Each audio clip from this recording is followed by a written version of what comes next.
Pembahasan kali ini kita akan membahas tentang perulangan. Ini modulnya sudah saya siapkan. Perulangan merupakan kondisi di mana satu atau beberapa baris kode program dieksekusi secara berulang-ulang. Baik, sama halnya dengan if, for juga ada dalam tag atau awalan tagnya pada suatu HTML seperti itu ya. Baik, ini saya berikan satu contoh.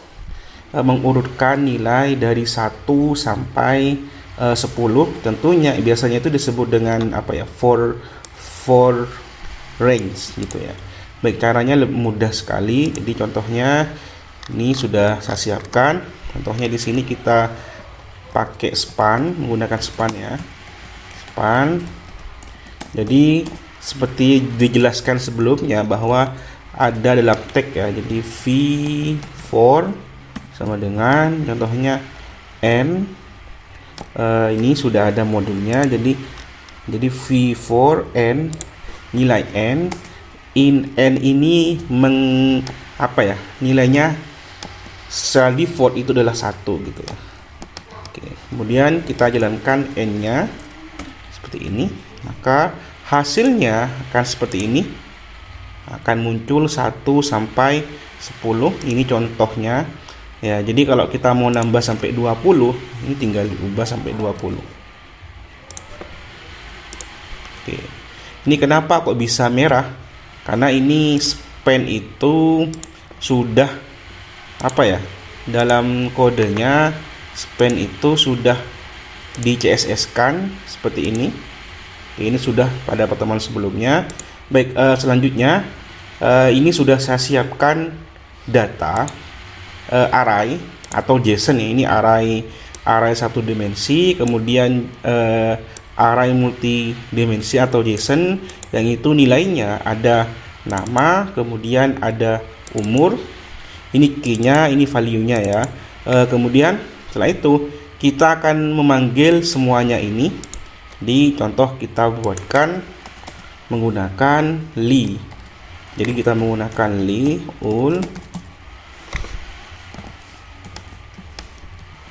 Di sini contoh kita akan mengulang di dalam li-nya. Jadi kita buatkan for. Jadi v4 sama dengan, kemudian ini variabel ya, artinya ini bebas. Contohnya saya beri nama row, ini bebas ya.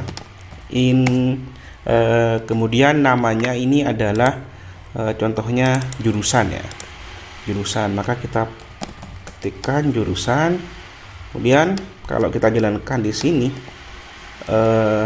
row-nya, maka hasilnya dia akan menjabarkan nilai dari jurusan ini. Ada if, rpl, si dan te atau dan ti seperti ini ya. Hasilnya muncul. Oke. Contoh yang pertama, karena ini hanya satu nilai, maka cukup kita menggunakan row seperti ini ya. Oke, kemudian ini sudah selesai. Kemudian berikutnya kita juga bisa memanggil nilai dari ini. Ini kan ada mahasiswa, di mana nilainya mahasiswa itu adalah ada nama dan umur. Oke. Nama dan umur, maka tinggal kita buatkan di sini. Caranya sama seperti ini, cuman bedanya dia lebih spesifik ya. Ini kemudian kita buatkan li-nya.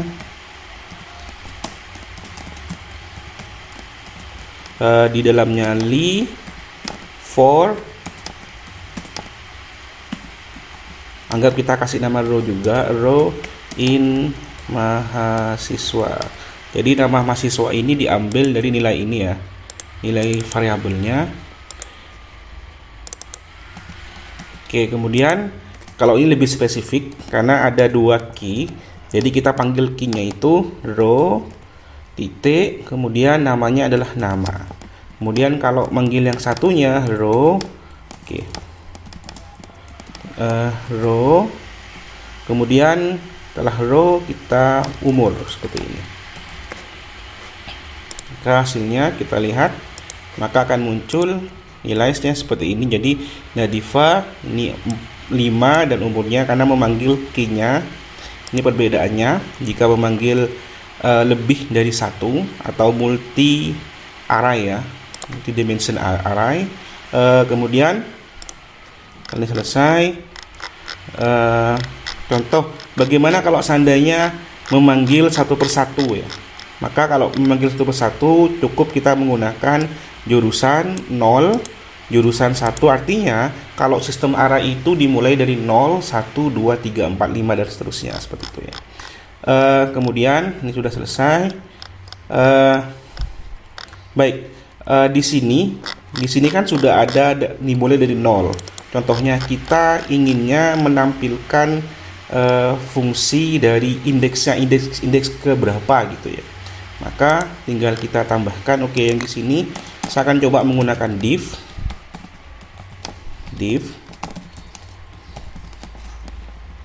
Oke, div-nya ingat di dalam tag ya, for. Oke, ini kita copy paste aja. Bedanya di sini kalau ingin mengikutkan indeksnya, di mana indeksnya itu dimulai dari 0, mana? 0, 1, 2 dan 3, maka caranya di sini tinggal kita tambahkan, kita buka kurung buka, kemudian ditambah dengan koma, kemudian indeks. Maka hasilnya, contohnya hasilnya inginnya itu munculnya seperti ini. Baik, seperti ini ya. Jadi pakai H3 indeks, kemudian ada paragraf gitu ya. Jadi H3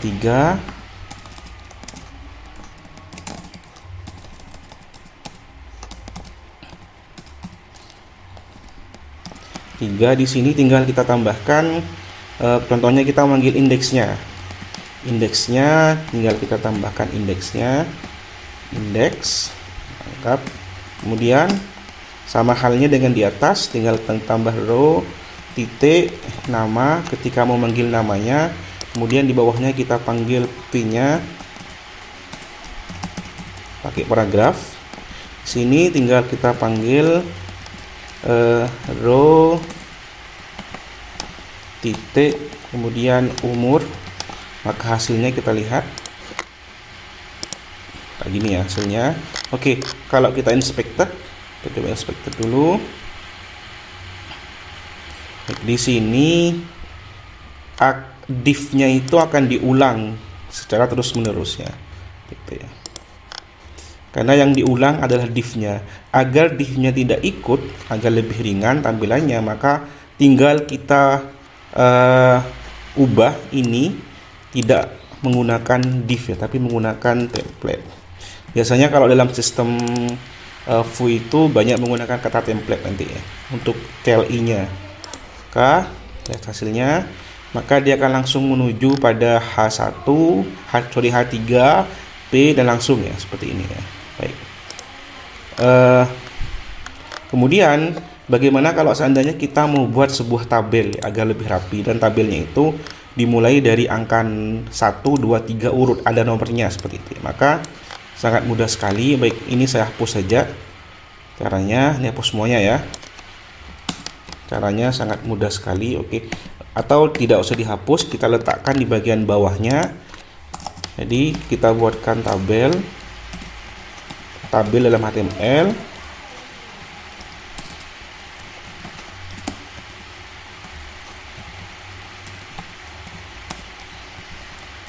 Baik, dalamnya tabel, anggap kita buatkan headernya dengan menggunakan kolomnya itu adalah kolom yang menggunakan tr, kemudian isi dari tr ini kita isi dengan th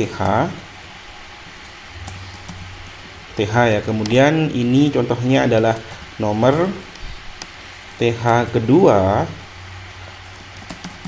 ini adalah contohnya nama, kemudian th ketiga ini adalah umur contohnya gitu ya. Oke, biar kelihatan hasilnya kita ini apa ya, kalau belum kita berikan border hasilnya seperti ini dulu. Bagian bawah nih seperti ini ya. Agar lebih kelihatan kita menggunakan bordernya kita pertebal dengan memberikan nilai 1 seperti ini. Maka hasilnya kita lihat dia akan ada border seperti ini ya, ada nomor nama. Kemudian di sini bagian kedua kita isi dengan perulangan yang ada pada APPJS-nya, yaitu mahasiswa dengan urut 1. Oke. Ini secara default dimulai dari 0, maka kita berikan sedikit modifikasi agar nilainya itu dimulai dari 1, 2, 3 dan terus urut ya. Maka caranya diperhatikan. Caranya itu sangat mudah, kita melakukan modifikasi pada indeksnya. Oke, ini kita buatkan V4, kemudian codingnya sama, jadi kita buatkan row-nya dulu, row, kemudian indeksnya, koma, indeks, kemudian di sini in mahasiswa. Oke, sama dengan di atas ya. Kemudian di ulangannya kita buatkan sebuah TD yang pertama itu adalah isinya nomor. Oke, kita buatkan dulu, ini isinya nomor. Caranya kita panggil indeks, kemudian di sini kita panggil row titik nama sesuai dengan headingnya ini nama. Kemudian di sini kita panggilkan row titik umur. Kalau kita jalankan hasilnya, oke, hasilnya seperti ini ya.